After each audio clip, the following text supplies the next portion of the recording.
अस्सलाम वालेकुम। आज 10 मार्च है। जंग चलते हुए 11 दिन हो गए हैं, 11-12 दिन हो गए हैं बल्कि, और अभी पता नहीं कब तक चलेगी। ट्रंप साहब तो कह रहे हैं कि जंग जल्दी ख़त्म हो जाएगी, लेकिन ईरान नहीं मान रहा है। ईरान ने कह दिया जंग जब ख़त्म होगी जब हम चाहेंगे। अब पहले ईरान शुरुआत अमेरिका ने कर दी तो ईरान भड़क गया है। मामला दरअसल ये हो गया पेचीदा।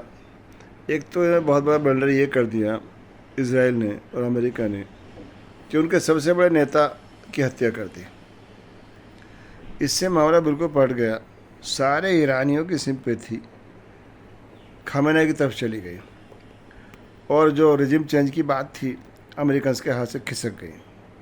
नॉट ओनली इन ईरान बल्कि एंटायर गल्फ रीजन और एंटायर वर्ल्ड, जितने शिया धर्म के लोग मानने वाले थे, शिया मज़हब के लोग, नॉट ओनली शिया, सुन्नी भी, उनकी भी हमदर्दी पूरी खमेनी साहब के साथ और ईरान के साथ हो गई। इस मामले में अमेरिका अकेले पड़ गया। इवन यूरोपियंस की भी हिम्मत नहीं हुई कि खुलकर अमेरिका का साथ दे सके, क्योंकि खुलकर वो मुस्लिम कंट्रीज़ के साथ भी अगेंस्ट में नहीं आना चाहते, ओनली फॉर इसराइल। जैसा ब्लंडर हमारे वाले कर रहे हैं, सब ब्लंडर यूरोपियंस नहीं करते हैं, और चालाक लोग हैं, अपने बिजनेस इंटरेस्ट को देखते हैं वो लोग। और यही हुआ, खुलकर आज तक भी यूरोपियंस नहीं आए। हालांकि from background they are coming closer. अभी रिसेंटली वो लोग साइप्रस में मिले हैं यूरोपियंस, और साइप्रस जो मैन हब बन चुका है, अड्डा बन चुका है पूरे इजरायली अमेरिकन का फोर्सेस का।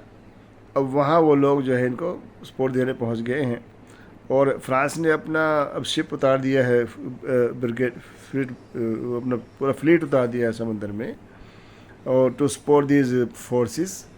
और इसके अलावा और बहुत सारे काम हो रहे हैं, और ब्रिटिश स्टेशन है ही साइप्रस में टू सपोर्ट इसराइल। लेकिन तभी भी चीज़ें काबू में आ नहीं रही हैं। ये जो बड़ा भारी खेल इन्होंने खेला है ईरान ने, जो एनर्जी सेक्टर को तबाह कर दिया है। सबसे बड़ी जो 50% ऑयल सप्लाई जो था सऊदी अरब का, Saudi Arab world over 50% supply करता है, तो उसमें आराम को जो सबसे बड़ी अमेरिकन कंपनी है ऑयल सप्लाई की सऊदी अरबिया में, उसको टारगेट कर दिया, बर्बाद कर दिया, तबाह कर दिया है। अभी तक भी रिज्यूम नहीं कर पाया है। सऊदी अरब की ये कंपनी अभी तक भी अपनी ऑयल सप्लाई को रिज्यूम नहीं कर पाई है।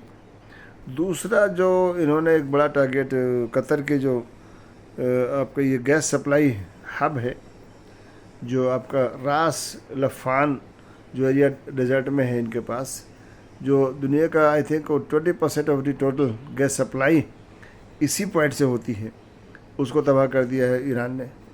तो ये दोनों बड़े एनर्जी सेक्टर्स को जो डिस्ट्रॉय कर दिया है, इससे बहुत भारी प्रेशर आ गया दुनिया में। यूक्रेन जंग के बाद एक्चुअली पहले रसिया गैस सप्लाई किया करता था यूरोप को, लेकिन यूक्रेन वार के बाद से रशियन सप्लाई बंद हो गई।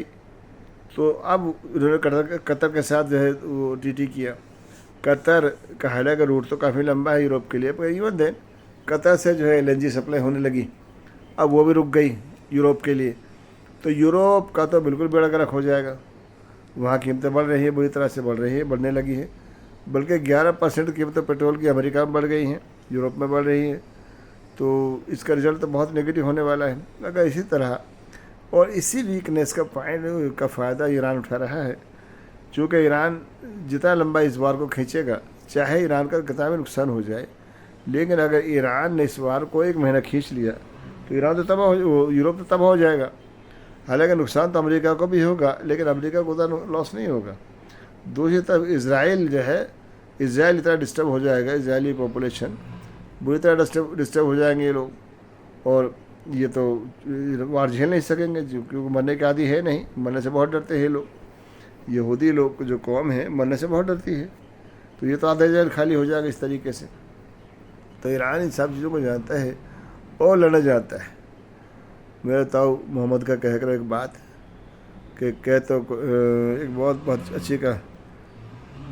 बहुत अच्छी बात एक कहा करते थे, कह तो लड़ैया, कह कोई लड़ाई भोड़। तो यही बात है। तो लड़ैया ईरान लड़ैया है, अभोड़ नहीं है, और जंग चलेगी तो बंद होने वाली भी नहीं है। इसका इफेक्ट बहुत एडवर्स होने वाला है एशिया पर भी।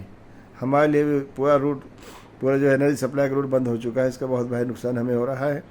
जंग जितना जल्दी हो सके ख़त्म हो जाए तो बेहतर होगा, हमारे हित में भी, शायद दुनिया के हित में भी, लेकिन ख़त्म होती हुई दिखाई दे नहीं रही है। मोहम्मद उस्मान खान, अस्सलाम वालेकुम रहमतुल्लाह।